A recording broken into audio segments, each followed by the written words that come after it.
ഇത് 5 തെരുവുകളുടെ സമുച്ചയമായ ബാലരാമപുരം ശാലിയാർ തെരുവ്. കേരള കൈത്തറി വ്യവസായത്തിൻ്റെ ഈറ്റില്ല.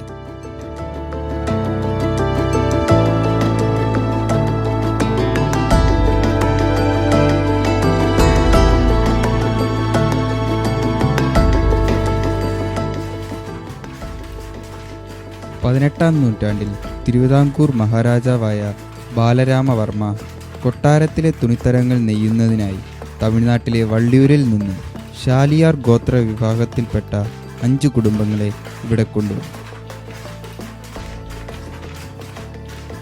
അവരോടൊപ്പം വാണികർ, വെള്ളാളർ, മുക്കുവർ, മുസ്ലിങ്ങൾ എന്നിവരെ കൂടെ കൊണ്ടുവന്ന് 5 വണ്ണത്തെരുവ് സ്ഥാപിച്ചു.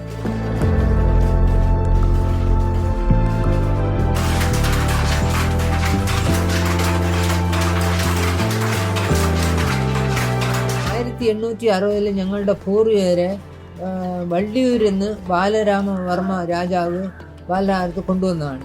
അവരാണ് ഈ സ്ഥലമെല്ലാം പതിച്ചു കൊടുത്തത്. അവിടുത്തെ നെയ്ത്തുകാരെല്ലാം എക്സ്പെർട്ടുകളാണ്. അവർക്ക് ഈ നെയ്ത്തിലെ എല്ലാ വശങ്ങളും വള്ളിയൂരിൽ നിന്ന് വന്ന ആ നെയ്ത്തുകാർക്ക് അറിയാം. അവരെ കൊണ്ടുവന്ന് രാജകുടുംബത്തിന് വേണ്ടിയിട്ടും കേരളത്തിലുള്ള ആവശ്യത്തിനും വേണ്ടിയിട്ട് രാജാവ് നെയ്ത്തിനുള്ള എല്ലാ സൗകര്യങ്ങളും ചെയ്തു കൊടുത്തു.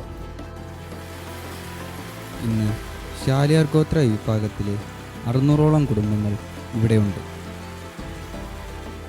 പണ്ട് 5 കുടുംബമേ ഉണ്ടായിരുന്നുള്ളൂ. ഇപ്പോൾ തലമുറകൾ 7ാമത്തെ തലമുറയാണ്.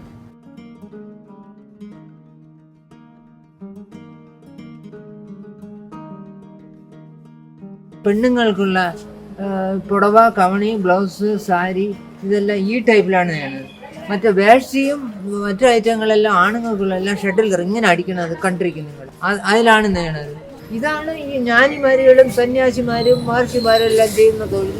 തിരുവള്ളൂരും തക്കല പീർ മുഹമ്മദ് എന്ന് പറയുന്ന ആ ജ്ഞാനി നെയ്തത് ഈ ടൈപ്പ് കണ്ടറിയാണ്. അവർ ഉയരോടെ സമാധിയാണ്. അവർ ജ്ഞാനപൂഴ്ച എന്നുള്ള പാടലെല്ലാം പാടി. അത് തിരുവള്ളൂർ തിരുക്കുറലെഴുതി. നെയ്ത്തുകാരൻ തന്നെ, 2 പേരും നെയ്ത്തുകാരാണ്. ജ്ഞാനിമാർക്ക് അവർക്ക് ഇഷ്ടമുള്ള തൊഴിൽ, അവർ പാവമില്ലാത്ത തൊഴിലെന്നാണ് ഇതിനെ പറയണത്. ഇതിനെ പാവമില്ലാത്ത തൊഴിലെന്നാണ് പറയുന്നത് നെയ്ത്ത്. അതിന് തമിഴിൽ ഒരു വാക്കും പറയും, നെസവ് തൊഴിലിക്ക് നികരില്ലേ.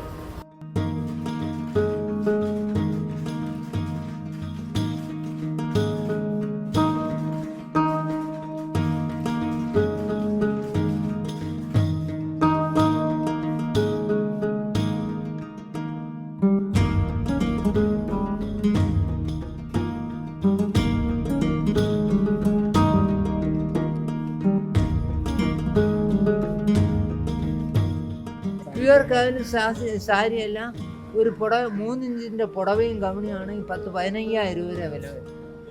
കാരണം പ്യുവർ കസവിന് ഗോൾഡ് ത്രെഡാണ്. ഒരു മുഴത്തിന് തന്നെ 50 പൈസ വരെയാണ്. അത് സിൽക്കിൻ്റെ പുറത്ത് അതിൻ്റെ പുറത്ത് വെള്ളിയും പവനും കോട്ടിങ്ങാണ്. അല്ലെങ്കിൽ നിൽക്കിയില്ല. പട്ട് നൂലില്ലെങ്കിൽ ഈ കോട്ടിങ് നിൽക്കിയില്ല.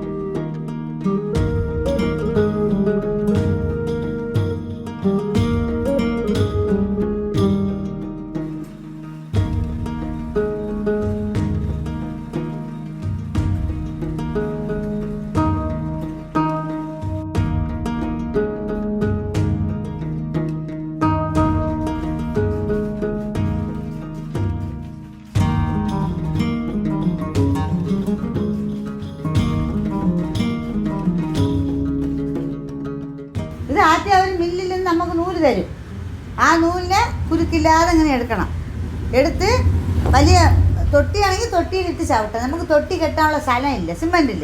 അതിലിട്ട് ചവിട്ട് ഒരു ദിവസം പൂര വെള്ളത്തിരിക്കും. പിറ്റേന്നാണ് നമ്മളിങ്ങനെ നൂല് ഇറുക്കെ പിഴിഞ്ഞ് ഉണക്കായിട്ട് താരിച്ചിട്ടാൻ കൊടുക്കും. അവിടെ വിശദമായിട്ട് കണ്ടില്ലേ, അവർ ചിത്തി തന്നെ ശേഷം തന്നെ നമ്മൾ ഓടണത് പാവോട്ടം. ഇത് ഒത്തായിട്ട് എടുത്തില്ലെങ്കിൽ നൂല് കുരുങ്ങും. അതുകൊണ്ടാണ് അങ്ങനെ എടുക്കുന്നത്. ചങ്ങല പോലെ എടുത്ത് ചവിട്ടിയിട്ട് അതേപോലെ നമുക്ക് ഒന്നായിട്ട് ഊരിയെടുക്കാം.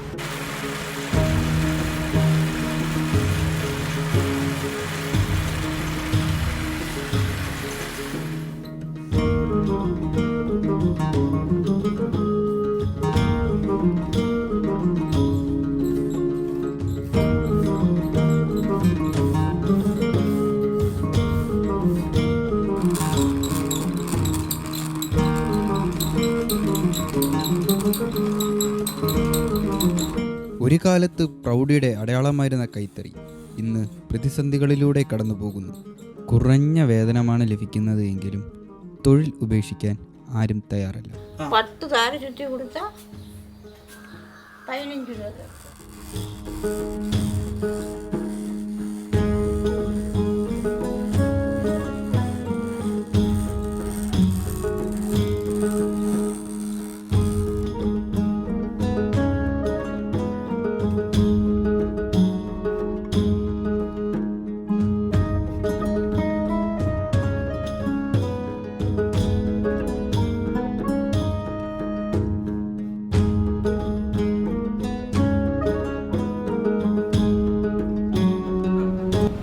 ഇത് തുണിയാവുന്നതിന് മുമ്പ് 9 പ്രോസസ്സ്.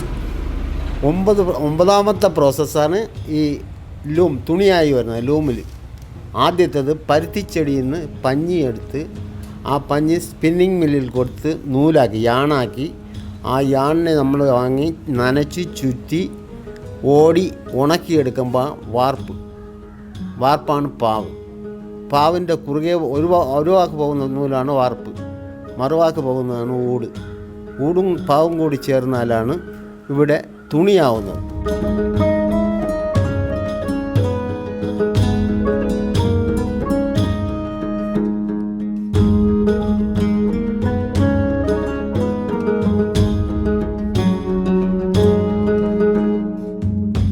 പണ്ട് ഞാൻ ഈ നെയ്ത്ത് പഠിക്കുന്ന സമയത്ത് ബാലരാമപുരത്ത് എല്ലാ വീട്ടിലും 5 ലൂമെങ്കിലും ഉണ്ടായിരുന്നു, 5 തറിയെങ്കിലും ഉണ്ടായിരുന്നു.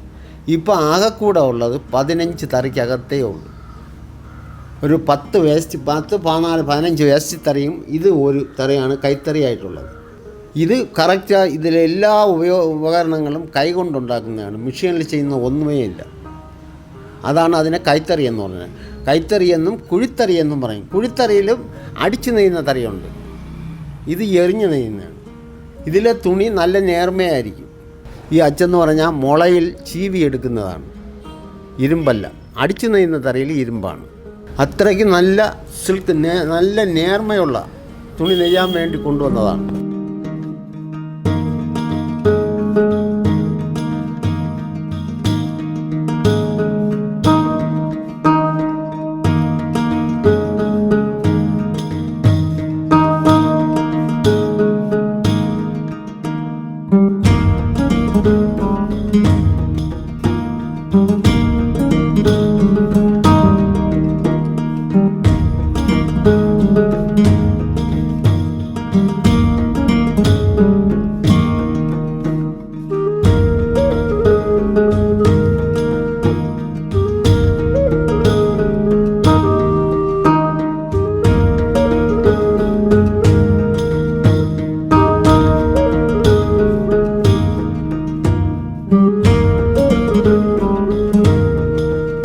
കൈത്തറി മേഖലയിൽ പ്രതിസന്ധികൾ ധാരാളമുണ്ട്.